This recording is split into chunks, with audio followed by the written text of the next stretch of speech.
Today we will cover analysis of flange sections. So we will talk about moment strength capacity for T profiles or L profiles.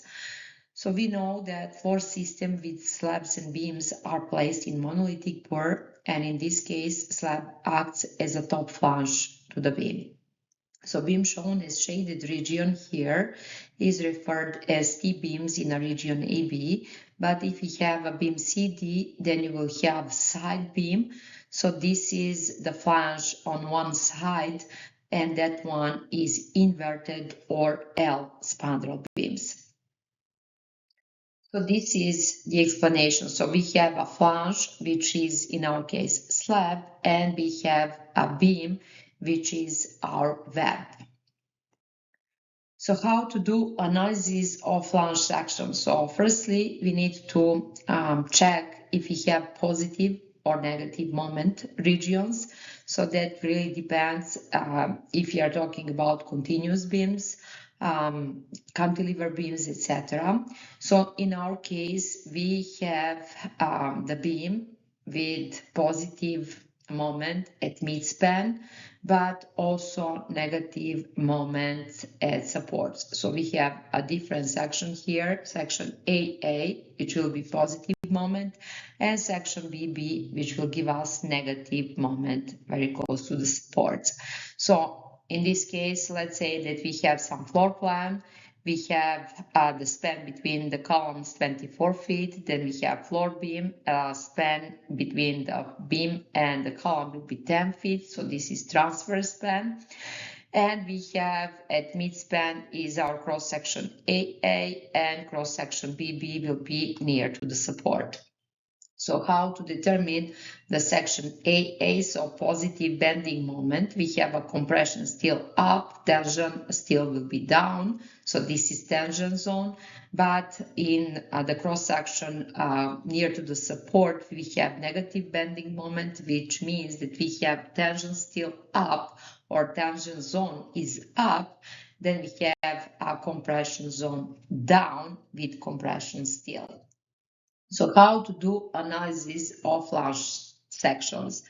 So if the neutral axis falls within the slab depth, we are analyzing the beam as a rectangular beam, otherwise as a T-beam. So we have B effective, which we have to determine. So we have the thickness of the flange, we have width of the web, and we have the height, which will be cross section of the beam plus slab, and we have a concrete cover, which will give us the depth of the cross section if we subtract the cover from the height.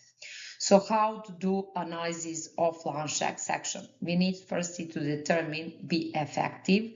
So portion near the webs are more highly stressed than areas away from the web. So it looks something like this. BE is width that is stressed uniformly to give the same compression force actually developed in compression zone of width B. So that is effective with BE.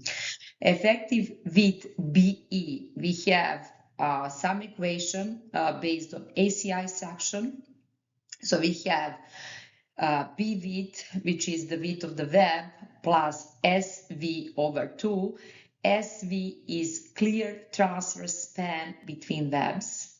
Then we have width of the web plus 6 times height of the flange, and we have B width of the web plus span over 12. So this is if we have L inverted shape. If we have a T profile, then the equation will be a little bit different. So we have B effective to be less or equal. Again, width of the web plus 2 times clear transfer span between webs over 2. Then we have B width plus 2 times 8 times age flange, and we have B width plus 2 times span of the beam, clear span of the beam over 8. So this is the equation based on ACI 6.3.2.1. and how to determine or how to do analysis of nominal moment strength for flange section. So to compute nominal moment strength, we are using Whitney's block theory to model the distribution of concrete compression stress. Then the procedure for analyzing the nominal moment strength Mn for section with flanges in the compression zone can be divided into two general cases. So we have case one, where depth of the stress block is less than height of the flange, and the case number two, when depth of stress block is higher than height of the flange. So case one, when we have A less than HF, most of calculation procedure is same as singly reinforced beam. If we have case number two, then we are talking about doubly cross section. So in first case, we need to find the compressive strength of concrete and tensile force. So we are assuming again that stress in steel is equal to yielding stress and that the depth of the Whitney's block is given as beta 1 times C.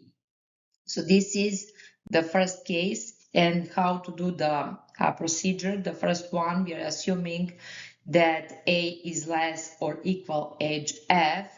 Then the next one, we are assuming the strain in steel is higher or equal the yielding strain. Then we have that stress in steel is equal the yielding stress.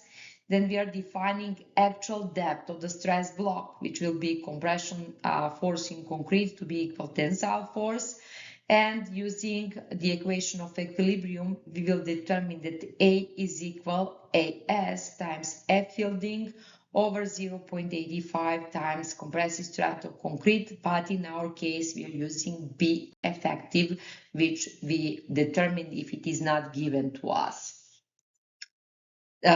In case one, if we have, we are checking the strain in steel.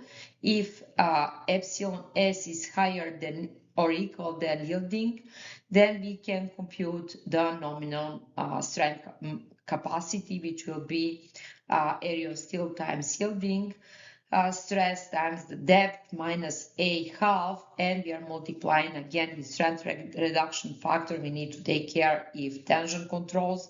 If tension controls, we are using 0.9.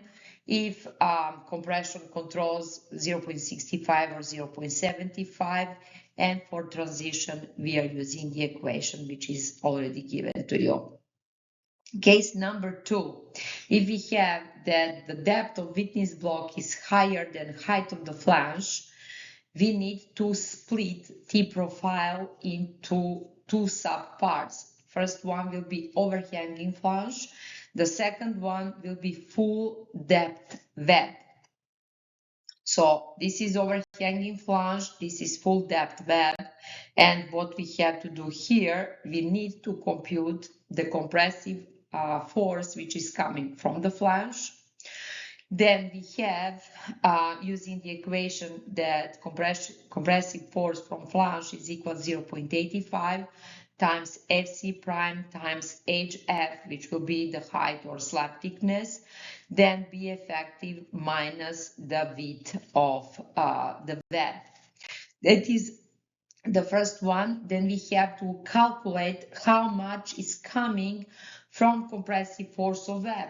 So for compressive force of web, we are using 0.85 compressive strength of concrete times A, and then we are using the width of the web. So now we have two compression forces, one which is coming from flange, the second one which is coming from the web, and we have one tensile force which is giving us again doubly cross section. So in this case, we have the tensile force has to be equal the compression force from flange plus compression force which is coming from the web.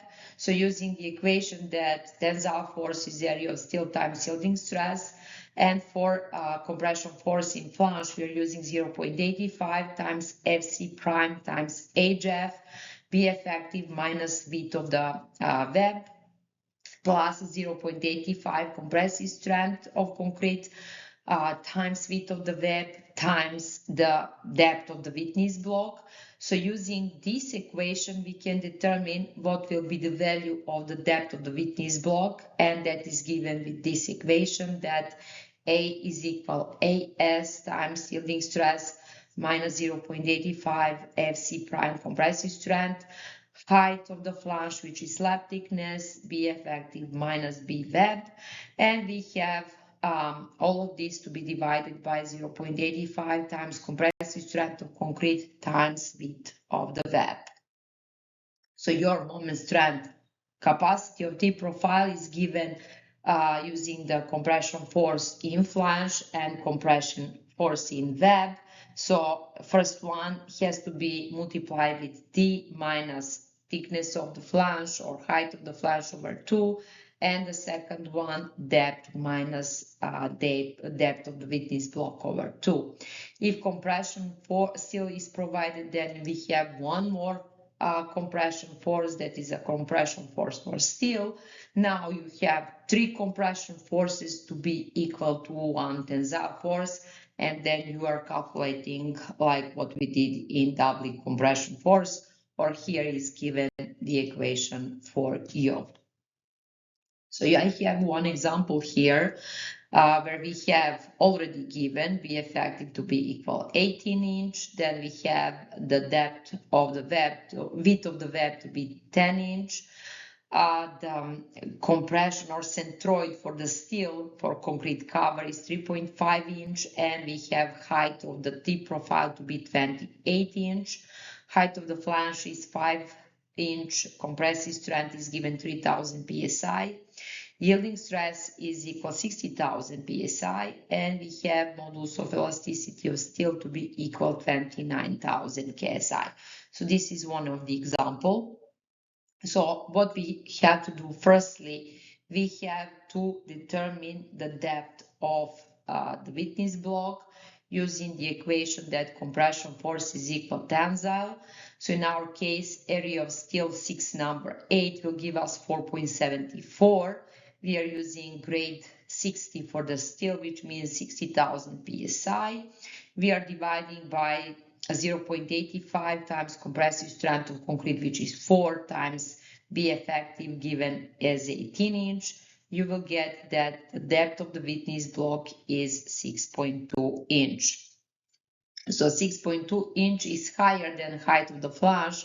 So we need to do the case number 2 analysis, which means we need to split with completely full depth of web and overhanging flange. We will have 2 compression forces, one which is coming from the flange, the second one which is coming from the web, and we have tensile force. Again, we are using the equation of equilibrium. Both compression forces have to be equal to tensile force. So for compression force in flange, you have equation already given to you as 0.85 times compressive strength of concrete times height of the flange, which is again 5 inch. B effective is given as 18. You have the width of the web to be 10. So using our numbers, you will get 102 kips. For tensile force, you have area of steel times yielding stress. So 474 times 60, which is 284 kips. What we don't know is the depth of the witness block, which is given in compression force of concrete from the web, 0.85 times FC prime times width of the web times A. So solving for the equation, we will get that A is equal 7.15 inch, that is higher than height of the flange. So C is equal A over beta 1, which is 8.4 inch. So after that, we need to find how much is the strain in steel. So using the equation for the strain of concrete, 0.003, depth is given as 24.5. We found that location of neutral axis is 8.42. We are dividing this with 8.42 the value which we are getting is 0.0057. Again, this one means that tensile controls, so phi will be 0.9, and this is higher than yielding stress, which is 0.00207. So using our numbers, compression force in web is 182 kip, and moment strength capacity is given with the equation strength reduction factor 0.9, compression force which is coming from the flange 102, we have depth which is 24.5 minus height flange over 2, 5 over 2, plus compression force which is coming from the web 182, we have depth which is 24.5 minus the depth of the witness block over 2, 7.15 over 2, and this one is giving us moment strength capacity which is 454.5 kip feet.